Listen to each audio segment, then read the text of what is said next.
Franck Ferrand raconte sur Radio Classique.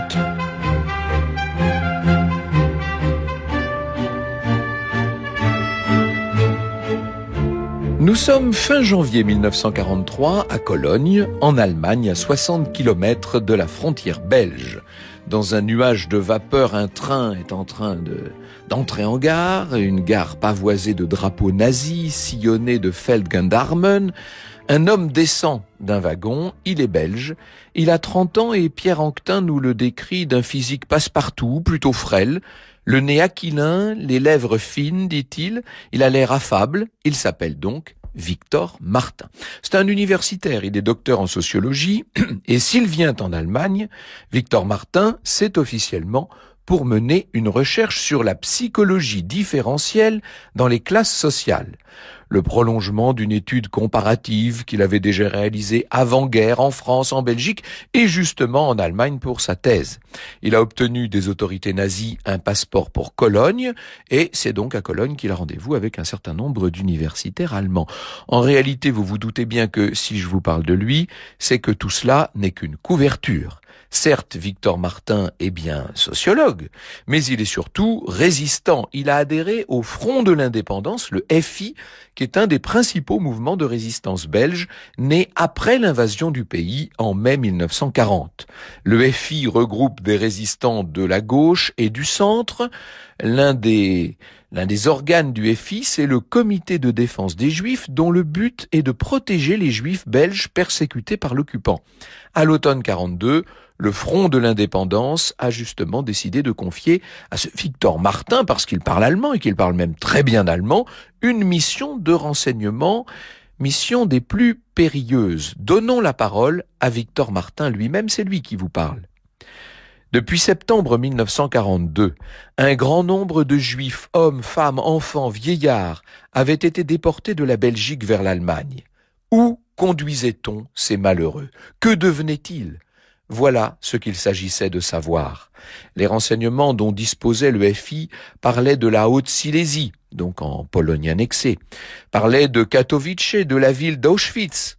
Des bruits persistants circulaient sur le massacre systématique des femmes et des enfants, sur la mise au travail des hommes dans des camps de concentration. Eh bien, c'est pour vérifier ces rumeurs terrifiantes que Victor Martin est donc envoyé en Allemagne. À Cologne, comme prévu, il va rencontrer ses collègues universitaires, il mène des entretiens, rédige des fiches, bref, il fait son travail et il obtient une autorisation pour se rendre à Francfort, Berlin et Breslau entre le 4 et le 20 février 1943. Donc il va traverser toute l'Allemagne vers l'Est, toujours plus à l'Est, jusqu'à Breslau, et là, il va encore faire mine de travailler. Sauf qu'un jour, il saute dans un train pour Sosnowiec, qui est encore un peu plus à l'est. On est maintenant dans la Pologne annexée par l'Allemagne. Autant dire qu'on n'est pas bien loin d'Auschwitz. Maintenant, on peut dire de Victor qu'il est en grand danger, puisque son alibi officiel, sa couverture de sociologue ne tient plus, évidemment. À Sosnowiec vivait avant-guerre une importante communauté juive et la ville a été complètement transformée en ghetto. Le Front de l'Indépendance a indiqué à Victor Martin des contacts dans ce ghetto et il va donc à la rencontre de ceux dont il a l'identité, il les interroge. Ces gens connaissent évidemment le camp d'Auschwitz qui est à 40 km de là et voilà ce qu'on lui dit. Les Juifs de Belgique sont arrivés ensemble dans le camp d'Auschwitz, mais vous ne retrouverez ni enfants ni vieillards. Tout le monde a ici l'assurance qu'on les a tués et brûlés. Des trains entiers entrent chaque jour dans un camp qui ne peut loger que quelques milliers de détenus. Tirez vous-même la conclusion.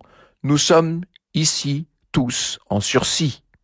Et les gens qui témoignent ajoutent, si vous observez dans les environs, peut-être apprendrez-vous par l'entremise de travailleurs volontaires quelles nouvelles sur les Juifs déportés de Belgique on pourra vous donner. Sur le moment, Victor Martin peine à admettre ce qu'il entend, mais pourtant il va suivre les conseils que lui ont donnés ses habitants. Il va essayer de se rapprocher encore d'Auschwitz à la recherche de travailleurs qui seraient rentrés, qui auraient pu pénétrer dans le camp. Il se rend donc à Katowice, on est là à 20 km d'Auschwitz. Il traîne dans les cafés, il essaie de glaner des informations, je vous dis qu'il parle très bien allemand. Or, Soudain, il entend parler français. C'est un groupe de travailleurs français de Firminy et du Creusot. Il y a là des gens qui sont volontaires, c'est-à-dire que le régime de Vichy les a envoyés en Allemagne contre le retour de prisonniers de guerre. Vous vous rappelez cette grande histoire d'échange. D'autres ont été livrés par le service du travail obligatoire, le STO. Victor va se faire passer pour un étudiant belge, il faut pas trop les impressionner, il engage la conversation comme ça, il gagne leur sympathie. Alors comment ça se passe, demande-t-il. Vous êtes bien logé? Bah viens avec nous, tu verras. Et on l'invite à partager le quotidien de ces travailleurs dans des baraquements qui sont situés aux portes d'Auschwitz. Et Victor va se lier d'amitié avec un de ces Français et parvenir comme ça à rester plusieurs jours en clandestin, si je puis dire. Il apprend que ces hommes travaillent notamment à la construction d'une usine d'Ig Farben, vous savez, le grand fabricant de produits chimiques, et vous savez notamment ce que fabriquait Ig Farben pendant la Seconde Guerre mondiale. Il va travailler avec ces gens-là aux côtés de commandos extérieurs du camp d'Auschwitz. Et les déportés juifs dans le camp, demande Victor Martin. Ne cherche pas à savoir ce que sont devenus les femmes et les enfants, tu ne les retrouveras plus. Les Allemands ont construit d'énormes fours crématoires qui fonctionnent jour et nuit. Certains jours, ça dépend du vent, on sent même l'odeur des corps brûlés. On ne sait pas comment ils les tuent. Un bon conseil, évite d'aborder la question avec les Allemands. Ici, tout le monde sait et tout le monde se tait. La vérité, c'est que les Allemands ne sont pas les seuls à se taire. Dans l'ouvrage qu'il a consacré à Victor Martin, l'espion d'Auschwitz, ouvrage qui est paru aux éditions Jourdan il y a maintenant 2 ans, en 2018, Bernard Kruk écrit « Vichy savait quel était le sort des Juifs déportés. La présence de Français à Auschwitz comme travailleurs libres ou STO est une pièce accablante dans le dossier de l'accusation. Ces Français étaient des témoins privilégiés et très bien informés sur l'horreur d'Auschwitz. » Franck Ferrand sur Radio Classique. Vous imaginez ce Victor Martin qui maintenant est là, est à même de recueillir des témoignages, et il en recueille le plus possible, et il apprend encore que des femmes sont détenues dans une certaine partie du camp, et pour en voir davantage, il faudrait que lui-même puisse entrer dans Auschwitz. Alors, à plusieurs reprises, il va tenter de s'approcher de ces grilles. Seulement, l'accès est bien trop gardé, c'est pas possible d'aller plus loin. D'ailleurs, sa curiosité commence à éveiller quelques soupçons maintenant sur place. Et Victor Martin décide à ce moment-là de rentrer à Breslau. Le 10 février 1943, il est dans sa chambre d'hôtel à Breslau lorsque la porte s'ouvre brutalement, la Gestapo. C'est un des ouvriers français qui l'a dénoncé. Victor Martin, dans un premier temps, va être jeté dans une prison. On est là à 50 détenus dans 25 mètres carrés. Il y a des Français qui font des blagues, des Russes déguenillés, des Juifs qui déjà là sont totalement brisés, et un jeune Tchèque qui lui demande « Si tu survis, écris à ma famille, ou va la voir après-guerre et dis-leur bien que je n'ai pas parlé. » Il va être transféré ensuite, notre Victor, à Katowice, et il est interrogé pendant 2 jours. « Qu'est-ce que vous faisiez dans cette région? Qui avez-vous rencontré? Pour quel service travaillez-vous » Seulement, il se trouve que dans ces affaires, on n'a rien pu trouver qui puisse l'incriminer. Il y a seulement des notes de sociologues, et on va le confier à un officier de l'Abwehr, donc les services de renseignement allemands. Il s'appelle le lieutenant Becker, et il est spécialisé dans le contre-espionnage industriel. C'est plutôt bon signe, ça. Victor Martin se dit, ils sont sur une fausse piste et c'est ma chance. Becker le soupçonne en vérité d'avoir espionné les usines, mais il se contente de le sermonner. Un universitaire doit savoir que ce n'est pas une région touristique, mais vous êtes peut-être innocent, un doute subsiste. En tout cas, il vous est interdit de rejoindre la Belgique. Vous travaillerez ici, pour nous. Victor Martin est donc pris au piège. Becker va l'affecter au camp de travail et de rééducation de Radwitz, qui fournit en main-d'œuvre des usines Krupp. Et dans ce camp, à Radwitz, il va faire office d'interprète. Il en profite pour continuer à récolter des renseignements, tout ce qu'il peut y avoir de complémentaire par rapport à ce dont il dispose déjà. Il n'a qu'à tendre l'oreille pour apprendre que, je cite, « Dans un camp voisin se trouvent des juifs de différentes nationalités que l'on pend en plein air à la moindre infraction à la discipline. » Et comme ça, il va comprendre qu'il est entouré en même temps de personnes qui sont là pour essayer de renseigner les Allemands. Il y a des indicateurs autour de lui. On cherche à le faire parler. Il reste sur ses gardes, il attend sa première paye, il guette surtout la première occasion de s'évader.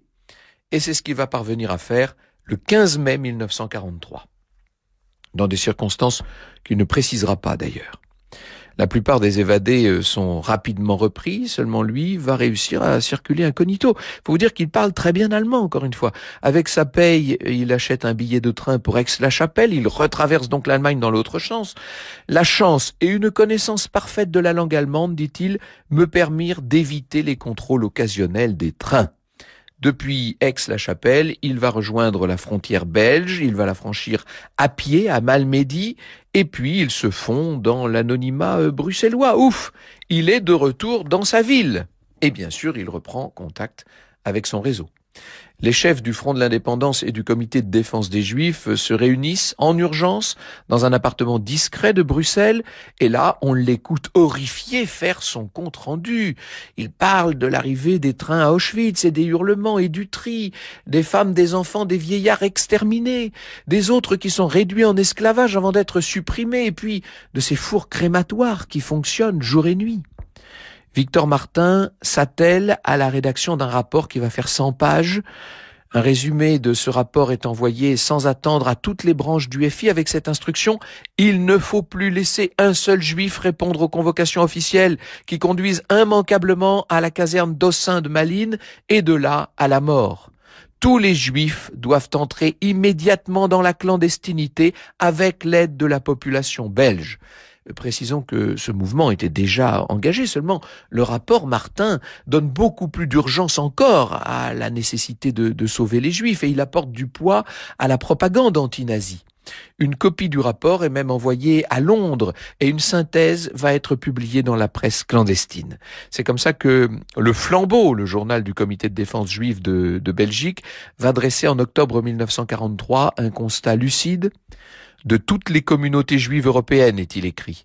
Il n'en reste pas une seule qui aurait été épargnée par la peste brune. Après le massacre de millions de juifs en Pologne et dans les autres pays de l'Est, ainsi que dans les Balkans, le même sort a été réservé aux juifs de l'Europe occidentale. Certaines institutions vont prendre la mesure du massacre, c'est ce que nous dit Bernard Krug. C'est le cas de la couronne belge, bien sûr, en la personne de la reine Élisabeth notamment, d'une partie du clergé catholique ou protestant. De très nombreux Belges se sont portés au secours de Juifs en tentant de les cacher, de les héberger, de les aider à fuir. Le comité de défense juive estimera ainsi avoir sauvé 3000 enfants juifs. Mais en 1943, on est loin du bout de la guerre, évidemment. Et Victor Martin veut continuer à lutter. Il est homme à courir toujours plus de risques. Franck Ferrand sur Radio Classique. Maintenant, Victor Martin doit rester dans la clandestinité, forcément. Il sait qu'il est recherché par l'Abwehr pour avoir fui le camp de Radwitz et parallèlement, la Gestapo cherche à identifier l'auteur de ce rapport sur Auschwitz. Elle a été informée, bien entendu, de ce rapport. Le jeune homme change à ce moment-là d'identité. Il devient Ernest Lemaire. Il se fait passer pour un architecte. Il a un peu changé d'apparence. Il porte des lunettes, un chapeau. Le FI le nomme responsable du district de Charleroi, où il va faire imprimer et diffuser la presse résistante. Un rôle de nouveau très périlleux, parce que dans la presse, c'est assez facile de remonter les filières. La Gestapo n'a pas beaucoup de mal. Autre mission, il va coordonner le soutien apporté aux familles de résistants clandestins ou déportés. Ça s'appelle l'œuvre Solidarité.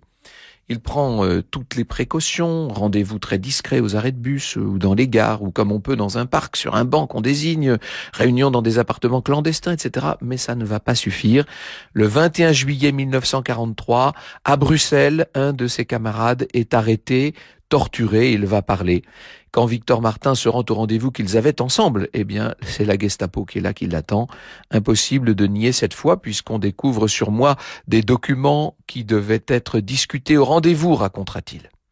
Heureusement, Martin, qui donc maintenant se fait appeler Lemaire, possède de faux papiers, et le camarade torturé ne l'a pas dénoncé comme étant l'auteur du rapport sur Auschwitz. Enfin, les noms qui figurent sur ces documents sont des noms codé et la police va perdre beaucoup de temps, la police allemande, à suivre de fausses pistes. Victor Martin est envoyé croupir dans une prison où il va rester pendant 8 mois. Il est reconnu coupable d'avoir exercé la fonction de caissier pour le Front de l'Indépendance et le 8 avril 1944, il est envoyé dans un camp d'internement aux Pays-Bas. Mais il sait que l'enquête sur le rapport d'Auschwitz continue et que cette enquête forcément progresse. On peut à tout moment opérer un rapprochement qui pourrait l'identifier et peut-être que lui-même va être déporté en Allemagne. Alors, il va tenter une seconde évasion. Le 20 avril 1944, alors qu'il est de corvée d'eau, il profite d'un trou dans le dispositif de surveillance et voilà qu'il se fait la belle. Le problème, il est en pyjama rayé de prisonnier. Il va se réfugier dans une ferme et là, la chance lui sourit. La fermière est femme de résistant. Prenez ses vêtements, ils sont à mon mari, dit-elle, il est prisonnier au camp lui aussi. Et c'est dans des habits civils qu'il va réussir comme ça à regagner Bruxelles. Et de nouveau, il va retrouver son réseau. Et quelques mois plus tard, les troupes alliées débarquent et se rapprochent. Victor Martin, qui toujours est dans l'action, bien sûr, fait partie des combattants qui libéreront Charleroi. Et comme nous le dit Pierre Anquetin, on peut dire que cet homme-là se sera battu jusqu'au bout. Le camp d'Auschwitz ne sera libéré, vous le savez, par l'armée rouge que le 27 janvier 1945. On estime qu'1 200 000 personnes ont été exterminées à Auschwitz. Après la guerre, Victor Martin fera carrière dans sa spécialité, l'emploi et la solidarité. Il sera d'abord au ministère belge du Travail, puis au Bureau international du travail, enfin à l'OCDE. Il se mariera en 1946, il aura un fils et 3 petits-enfants. De ses exploits d'espion et de résistant, il parlera très peu. Il faudra attendre beaucoup pour en savoir davantage, mais quand même, de temps en temps, on lui demande de venir intervenir dans un collège ou dans un lycée pour transmettre un peu de son courage et transmettre surtout beaucoup de son humanité. Victor Martin mourra en 1989 à l'âge de 78 ans. Vous écoutez Radio Classique.